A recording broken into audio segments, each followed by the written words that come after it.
সুপ্রভাত। দি early morning শোতে আপনাদের সবাইকে স্বাগত। আজকে ইঞ্জিনিয়ার স্পেশাল এপিসোডে আমাদের মাঝে উপস্থিত আছেন একজন নায়ক, একজন গায়ক, একজন রাজনীতিবিদ, একজন কবি, একজন বিসিএস ক্যাডার আর একজন ইঞ্জিনিয়ার। আরে আমি তো এখন আপনাদের যে অ্যানাউন্সই করিনি। ও শিট, এই জন্য সকাল 8টায় কোনো প্রোগ্রাম নিতে চাই না। কেমন যেন অ্যাটেন্ডেন্স মিস একটা ফিলিং কাজ করে। আমি একটা সেলিব্রিটি মানুষ। ধুর, এই ব্যাকআপ।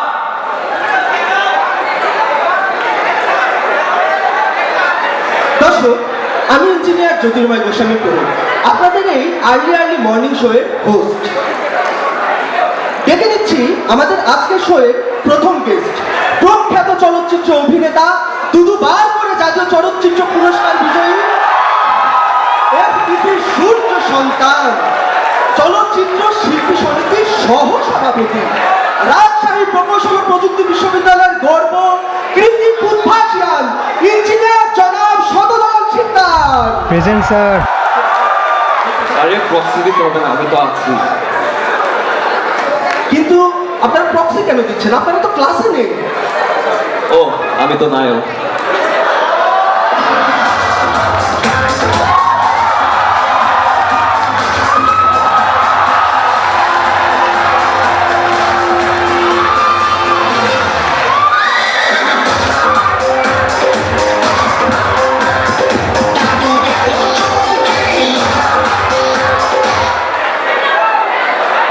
তো মিস্টার শতদল, আপনার ইঞ্জিনিয়ারিং ছেড়ে অভিনয়ের পিছনে যাওয়ার মোটিভেশন সম্পর্কে যদি আমাদের কিছু বলতেন।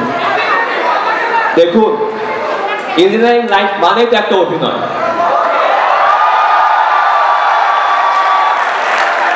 এই যে আপনি ক্লাসের লেকচারে একটা কথা না শুনেও স্যারকে গিয়ে বলেন, স্যার সব বুঝছি,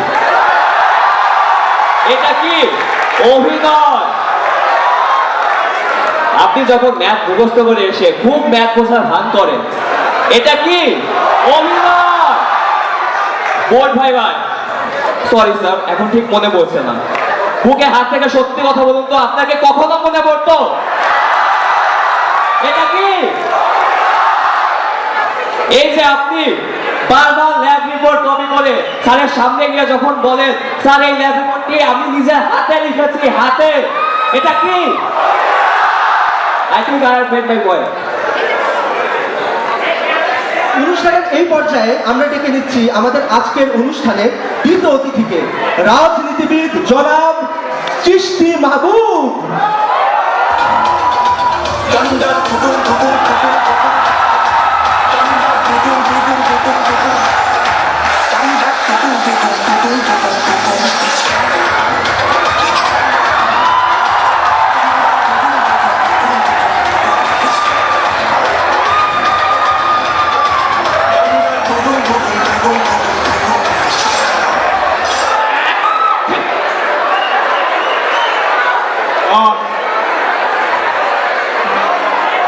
আপনার উপরে মাইন্ড করছি। ওই হালা ও লায়কের ইন্ডিতে কত কথা বললেন, নাথিং করে চিস্তি। ওয়াই ওয়াই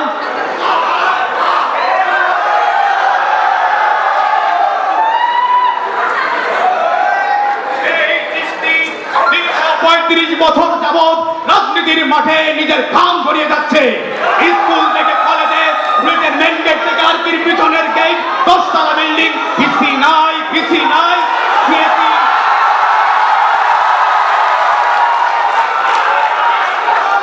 সিএসির আত্মগরু আত্মখাসি কোন ইস্যুতে আমি রাজনীতি করি নাই। কিন্তু আজ দুঃখের সাথে বলতে হয়, এক ধরনের অপসংস্কৃতি মনা রুয়েটের ঐতিহ্য বিরোধী দল এই চিশতির বিরুদ্ধে ষড়যন্ত্রে লিপ্ত হয়েছে। এই চিশতি তাদের এক চুল ছাড় দিবে না। সেমিস্টার ফাইনালের পর কঠোর আন্দোলনের ডাক দেওয়া হবে।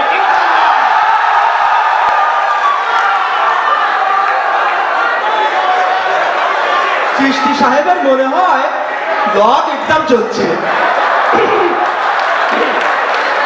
এখন আমাদের সাথে যুক্ত হবেন রুয়েট কবি শ্রীযুক্ত মরণানন্দ দাস।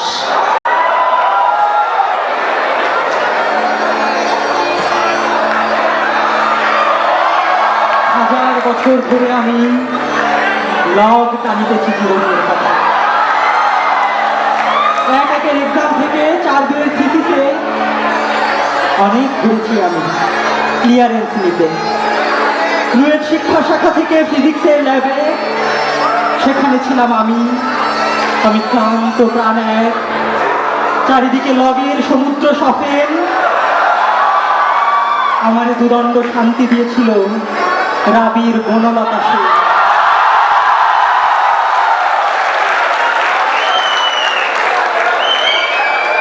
তা বলছি, আপনি ইঞ্জিনিয়ারিং পড়ে কবি কেন হলেন? আপনার কাছে জীবনের মানে আসলে কি? দেখুন, জীবন মানে জীবন লাভ। না, জীবন মানে কবিতা। কারো ছোট, কারো বড়, কারো বা মাঝা, লাইনে লাইনে তার ছন্দের খেলা। আচ্ছা, আপনি ওই কবিতাটা শুনেছেন?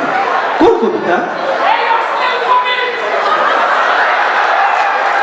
ওই দেখা যায় দেবদারু গাছ, ওইখানেতে যা, ওইখানেতে গিয়ে তুই চরম মারা খা।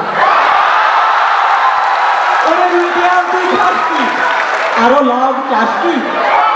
লগ আমি চাই না, হাই সিজি পাই না, যে একটু সিজি হাই অমনি আমি চিল করে আবার মারা খাই। মেন্টু করে হাতিতালি কবি সাহেবের জন্য। আচ্ছা, আমি আরেকটা কবিতা শুনাই। আসলে আমাদের সময় স্বল্পতার কারণে তবু কেবলই দৃশ্যের জন্ম হয়, মহিনের ঘোড়াগুলো ঘাস খায়। আর রুয়েটের পোলাগুলো বাস খায়। না না, কিছু না। অনুষ্ঠানের এই পর্যায়ে দেখে নিচ্ছি আমাদের আজকের অনুষ্ঠানের পরবর্তী অতিথি ফিজিক্স ল্যাবের নয়, রুয়েট অডিটোরিয়ামের পরিচিত মুখ। Please welcome avoid Aziz. আমি তো ইঞ্জিনিয়ারিং করিনি, ইঞ্জিনিয়ারিং আমাকে করেছে। আমি তো ইঞ্জিনিয়ারিং করিনি, ইঞ্জিনিয়ারিং আমাকে করেছে। আমাকে ভেঙে চুরে চুরে ভেঙে গুঁড়ো গুঁড়ো। আমি তো চৌথা পড়িনি, কোথায় আমাকে করেছে। আপনার রুয়েট লাইফ সম্পর্কে আমাদের কিছু বলুন। অবশ্যই অবশ্যই। তো প্রথম যখন রুয়েটে ভর্তি হই, অবস্থাটা ছিল এমন, কোথাও আমার হারিয়ে যাওয়ার নেই মানা। মনে মনে যাই হোক, মেলে দিলেন প্রাণীর সুরের এই ডানা। মনে মনে ওই যে ডানা মেললাম, এরপর আর একাডেমিক কামব্যাক হয়নি। তা আপনার সাথে ইঞ্জিনিয়ারিং এর সংযোগ এখন কেমন? তারাও যত আলোক বর্ষ দূরে, তারও দূরে, ইঞ্জিনিয়ারিং আর আমি যাই ক্রমে সরে সরে। দুঃখজনক, এই পর্যায়ে আমাদের সাথে যুক্ত হবে 42তম বিসিএস এর স্বাস্থ্য ক্যাডার এবং 44তম বিসিএস এর customs cadre mister Kafil Uddin.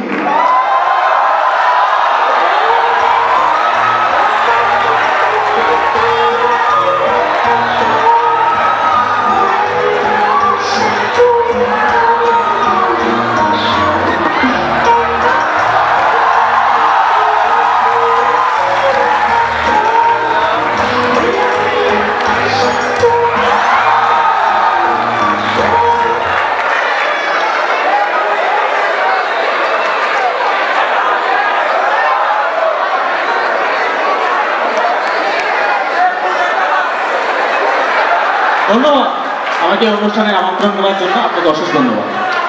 Mister Kafil Uddin, engineering ছেড়ে বিসিএস, আপনার এমন সিদ্ধান্ত নেবার পেছনের কারণটা যদি আমাদের দর্শকদের বলতেন। নিশ্চয়, আমি সারা জীবন চেয়েছি আপামর জনতার সেবা করতে, তাদের সাথে কাজ করে দেশকে এগিয়ে নিয়ে যেতে। আমি চাই দেশের জনগণ আমাকে ভালোবাসুক, তা ভালোবাসা পেয়েছেন কি? হ্যাঁ পেয়েছি তো। আমি জনগণের ভালোবাসা একেবারে সিদ্ধ। এই যে দেখতেছেন রোলেক্স ঘড়ি দামি, সেটা ভালোবেসে দিয়েছে শফিক ভাই। পকেটে আইফোন, সেটা আমাকে ভালোবেসে দিয়েছেন সুমিতা ভাবি। আর হচ্ছে ভালোবাসা একটু বেশি শিখতে। আর বাইরে অডিটোরিয়ামের বাইরে যে BMW গাড়িটা দেখছেন, সেটা এক বড় ভাই দিয়েছেন আমাকে ভালোবেসে। আর আমার এক্স গার্লফ্রেন্ড ভালোবেসে তো তার 8ম শ্রেণী পড়ুয়া মেয়েকেই আমাকে দিয়ে দিয়েছে। এটা ভালোবাসা বলতে আর কি? আমি পাবলিকের ভালোবাসা একেবারে শিখতে, যাকে বলে ভালোবেসে ভিজিয়ে দেওয়া। আসুন আসুন আমরা দুস্থ মানবতার সেবায় এগিয়ে আসি। আসুন আসুন আমরা দুর্দশাগ্রস্ত মানুষের পাশে দাঁড়াই। কখনো মানুষ দেখানো ভালোবাসা নয়, ক্যামেরার সামনে আসুন আসুন এই দুস্থদের পাশে দাঁড়াই। কত দুস্থ আমাদের পাশে আছে, দাঁড়াই আসুন। শিখ পড়ে গেল রে। হ্যাঁ রে।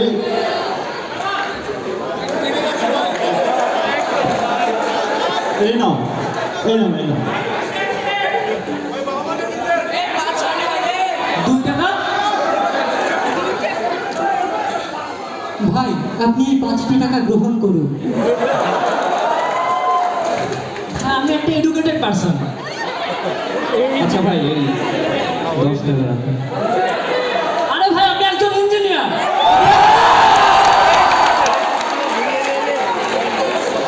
ইঞ্জিনিয়ার তো আপনার এই অবস্থা কেন?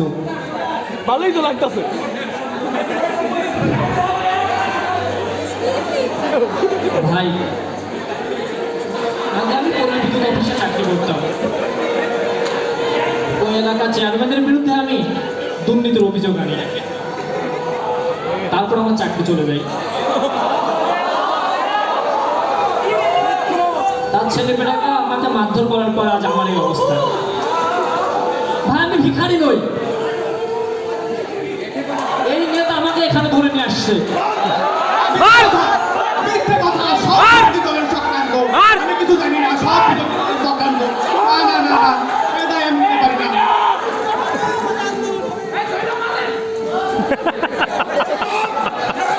আপনি তাহলে ভিখারি নন। খুব দুঃখের বিষয়, যারা দেশ নির্মাণের কারিগর তাদেরই কিনা আজ এই অবস্থা। আমাদের ইঞ্জিনিয়ারদের জীবনটাই আসলে খুব চলুন। রাত সকালে না খেয়ে রাত 8টার অ্যাটেন্ডেন্স ধরা থেকে শুরু করে রাত জেগে ল্যাব রিপোর্ট লেখা, এরপর পুরো সেমিস্টার জুড়ে সিটি অ্যাসাইনমেন্টের প্যারা তো আছেই। এরপর গ্র্যাজুয়েশন শেষে বৈচিত্র্যময় কর্মজীবন। আমাদের ইঞ্জিনিয়ারদের লাইফ ডাইনামিক্সটা কেমন সেটা অন্য কেউ না বুঝলেও আরেকজন ইঞ্জিনিয়ার ঠিকই বুঝতে পারেন। তাই পরিশেষে আসুন সকল ইঞ্জিনিয়ার একত্রিত হয়ে গাই আমাদের ইঞ্জিনিয়ারদের জাতীয় সঙ্গীত। শনিবার দুঃখ কি বা কষ্ট কত আহারে, ইঞ্জিনিয়ার হইতে গিয়া জীবন গেল ভাগারে। ইঞ্জিনিয়ার ইঞ্জিনিয়ার আসো আমার গলেতে, কেউ না বুঝুক আমরা বুঝি কি জানি এই মনেতে। শুনছো নিবা দুঃখ কি বা কষ্ট কত আহারে, ইঞ্জিনিয়ার হইতে গিয়া জীবন গেল ভাগারে। শুনছো নিবা দুঃখ কি বা কষ্ট কত